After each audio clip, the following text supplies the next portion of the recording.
Voici un extrait de l'interview réalisée par Cheryl Atkinson le 22 mai 2020 à la Maison-Blanche. Cheryl Atkinson est 5 fois lauréate du Emmy Award et lauréate du prix Edward R. Murrow pour ses reportages d'investigation.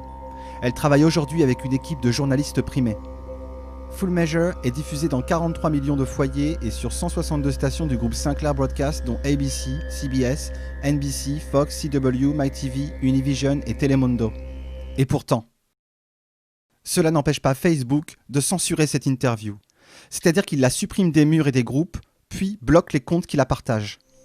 Selon Facebook, cette vidéo serait une violation des standards de la communauté. Voyons ensemble de plus près quels sont ces standards. Selon l'avis de Facebook, dont tout le monde se contrefout, le président des États-Unis serait coupable par son discours d'un des motifs suivants.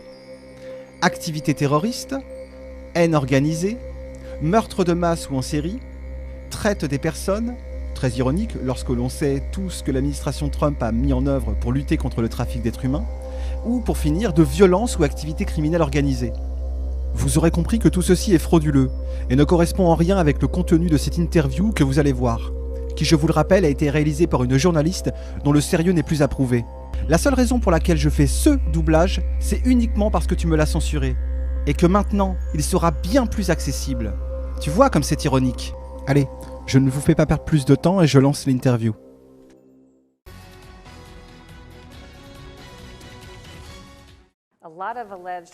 Beaucoup d'actes répréhensibles présumés ont été découverts récemment par le FBI et des officiels du renseignement jusqu'à ce que vous nommiez Richard Grenell directeur par intérim du renseignement national. Les journalistes, les membres du Congrès et de la société civile ont insisté pour voir ces informations et ce depuis 3 ans. Mais elles ont été cachées. Qu'en pensez-vous? Parce qu'elles ont été cachées par des personnes travaillant pour votre administration. Richard Grenell est une superstar, il a eu le cran et le courage de faire ce qu'il a fait. Nous avons une autre superstar qui arrive, comme vous le savez, John Ratcliffe. Il vient d'être approuvé hier et il prendra la relève mardi. Richard Grenell a fait l'un des meilleurs travaux que je n'ai jamais vus. En peu de temps, il les a exposés comme étant corrompus. Regardez, ils ont essayé de faire tomber un président des États-Unis illégalement. Tout est illégal. Maintenant, je ne sais pas ce qui se passe. Nous espérons que Bill Barr va être aussi bon que nous le pensons parce que c'est un grand gentleman, un grand homme. Il doit utiliser cette information et faire ce qui est juste. Il fera ce qui est juste. Bill Barr fera ce qui est juste. Mais ce que Richard Grenell a fait pour ce pays est incroyable. Pourquoi a-t-il fallu Richard Grenell? Vous aviez d'autres personnes qui travaillaient dans votre administration. Parce qu'ils n'ont pas fait leur travail. Dan Coats n'aurait jamais dû laisser ça arriver. Dan Coats est resté là pendant 2 ans et n'a pas fait son travail. Il a ensuite été remplacé par une bonne personne issue des militaires, mais il n'était là que pour une courte période. Mais je suis tellement déçu que Dan Coats n'ait pas fait son travail. Jeff Sessions était un désastre en tant que procureur général.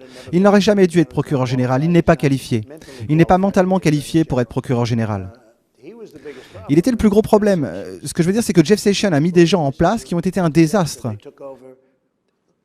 Ils ont toujours eu le département de la justice, mais ils l'ont gardé sous Jeff Sessions. Et toute cette affaire russe est une arnaque. Pensez-y, ils ont dépensé 45 millions de dollars pour enquêter pendant 2 ans et demi et ils n'ont rien trouvé. Pas de collusion. Un de mes amis, très intelligent, un grand homme d'affaires, m'a appelé, il m'a dit « Tu dois être la personne la plus honnête du monde. Ils t'ont scruté sur des années et des années. Ils ont interrogé des gens que je n'avais pas vus depuis des années. Des millions d'appels téléphoniques et pas un seul à la Russie. Certaines de ces personnes, et je le dis fièrement, je ne suis venu à Washington que 17 fois dans ma vie. Et la 18e fois que je suis venu, c'était en tant que président des États-Unis. J'ai eu une belle vie, j'ai bien réussi et beaucoup de bonnes choses sont arrivées. Maintenant, que s'est-il passé? Je ne connaissais personne à Washington, et que ce soit Jeff Sessions qui était une erreur, ou Dan Coats qui était une erreur de recrutement, mais c'est surtout Jeff Sessions qui était une grosse erreur. Coats est resté là et n'a rien fait du tout. Lorsque vous regardez ce qu'a accompli Richard Grenell en 8 semaines, et ces gens n'ont rien fait pendant 2 ans et demi alors qu'ils auraient dû révéler ce scandale. Certaines personnes m'ont beaucoup déçu et d'autres ont fait un travail phénoménal. Mais que suis-je en train de faire? Je combats l'État profond. Je combats le marais. Et j'ai dit que j'étais en train de le faire. Je les expose. Je pense que si cela poursuit son cours, et Ratcliffe est formidable, si cela poursuit son cours, alors j'ai une chance de briser l'État profond. C'est un groupe de gens malsains. C'est très néfaste pour notre pays et ce n'était jamais arrivé auparavant. Vous êtes aussi une victime de l'état profond. Ça ne me fait pas plaisir de vous dire cela, mais que vous en soyez consciente ou non, ils vous ont maltraité pendant des années et c'est le cas pour bien des personnes. Ils ne pensaient pas que je gagnerais et j'ai gagné. Ils ont essayé de me destituer. C'était leur police d'assurance. Il arrive à gagner, mais si ce n'était pas le cas, nous avons un plan B.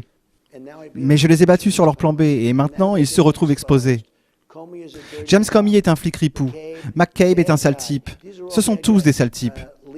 Lisa Page et Strokes, ce sont les deux amants, n'est-ce pas? Ils ont utilisé des serveurs publics parce qu'ils voulaient que personne ne les voie, leurs conjoints, etc., qu'ils voient qu'ils aient une relation. Et parce qu'ils ont agi ainsi, ils se sont fait prendre. Des choses incroyables se sont déroulées. Ils ont falsifié des documents. On les a attrapés. Ils avaient des gens qui falsifiaient des documents. J'aimerais que tout ceci aille plus vite. Je vais être honnête avec vous. Pour moi, je n'ai pas besoin d'informations supplémentaires. Je suis délibérément resté en dehors de tout ça. En dehors du fait d'avoir nommé des gens, je ne me suis pas impliqué. Mais je peux vous dire que ce qu'ils ont fait, si cela eût été le président Obama, si cela avait été un démocrate à la place d'un républicain, des gens seraient déjà en prison depuis 2 ans. Beaucoup de gens seraient déjà en prison depuis 2 ans, avec des peines de 50 ans. 50 ans. Mais on les a attrapés. Maintenant, espérons que Bill Barr va agir. Et vous savez, d'autres affaires vont sortir. Bien des choses vont sortir. Mais on n'en a même pas besoin. Ce qu'ils ont fait est si corrompu. Ils ont essayé de destituer un président des États-Unis dûment élu. Cette fois-ci, c'était moi. Et nous ne pouvons permettre que cela se reproduise.